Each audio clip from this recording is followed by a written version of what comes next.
Cleveland loves sports, music, and Marines. The Corps infiltrated downtown a few hours before sunrise this morning, kicking off Marine Week Cleveland. Military assault vehicles rolled out of the Cleveland Browns Stadium underbelly, guided by City Police to Voinovich Park, Gateway Park, and Public Square.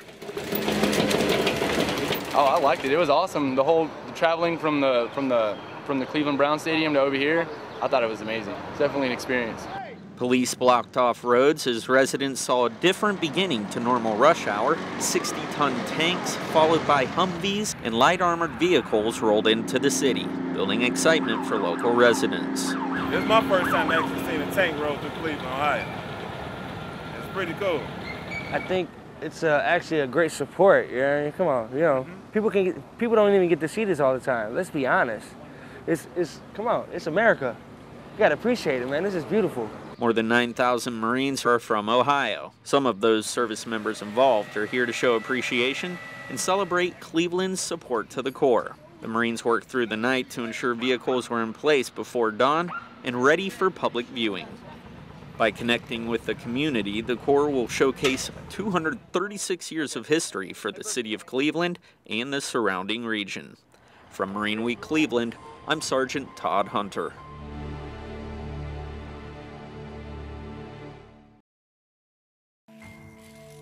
JWTC, the Jungle Warfare Training Center, is on the northern end of Okinawa on Camp Gonsalves.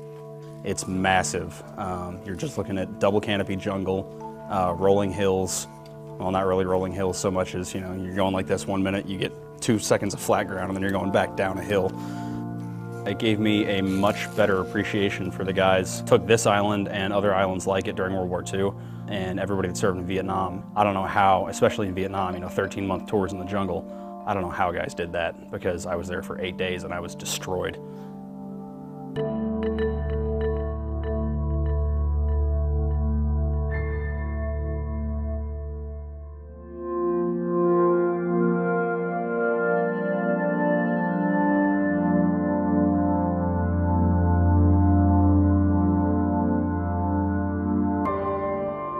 The endurance course, or the E-course, it's about 5 miles long, and there's 30 obstacles in this thing.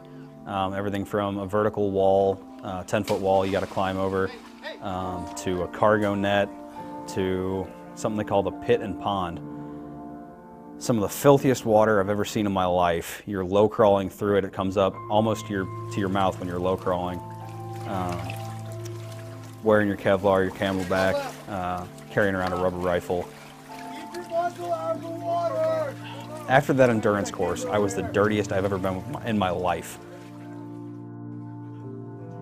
You're going to get dirty, you're going to get wet, you're going to be miserable, you're going to be carrying a lot of weight, you're going to have casualties, you're going to be put under a lot of stress, and at the same time being told to move faster and faster, which is everything that ideally we're pretty much already familiar with, being in a stressful environment as Marines. It's our second nature, but they definitely try to increase the pressure as the course goes on. It's really just a gigantic team building exercise. In Jungle Warfare Training Center, they teach you mainly to patrol through the jungle, setting up patrol bases, individual skills such as knot tying, hasty rappelling, conducting operations that an infantry battalion would be anticipated to do. Hasty rappelling was actually one of the more enjoyable parts of JWTC. I'm terrified of heights. I absolutely hate heights, but the hasty rappelling's fun. It's anytime you come upon a pretty decent downslope, but not a vertical face.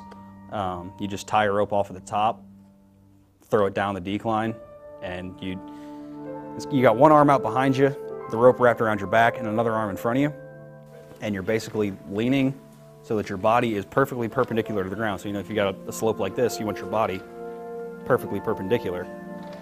So you're just holding onto this rope, and the best way to do it, this is gonna sound stupid, but the best way to do it is just run. You run. Don't look where you're going. Don't try to put your feet certain places, because you're going to fall. If you just run full speed, you'll be all right.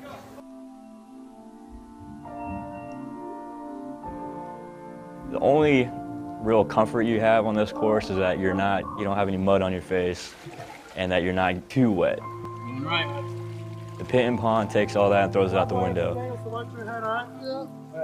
You jump down into this pit full of water.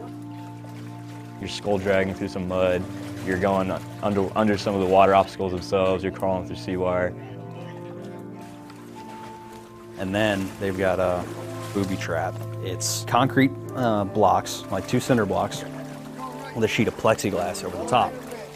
You lay there, wiggle your way through with your rifle, on your chest. Just kind of slowly wiggle your way backwards without disturbing that plexiglass. If you touch that plexiglass, not make it fall off, if you touch that plexiglass, everybody in a 5-meter area is dead and has to go back to the beginning. From where you already are, very uncomfortable, it takes you to the next level.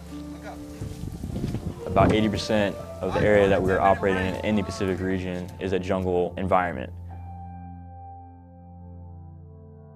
The reason that we need to be proficient at our job in a jungle environment is because at any time we could be called upon to, deploy to those areas to provide aid, security assistance, whatever the case may be.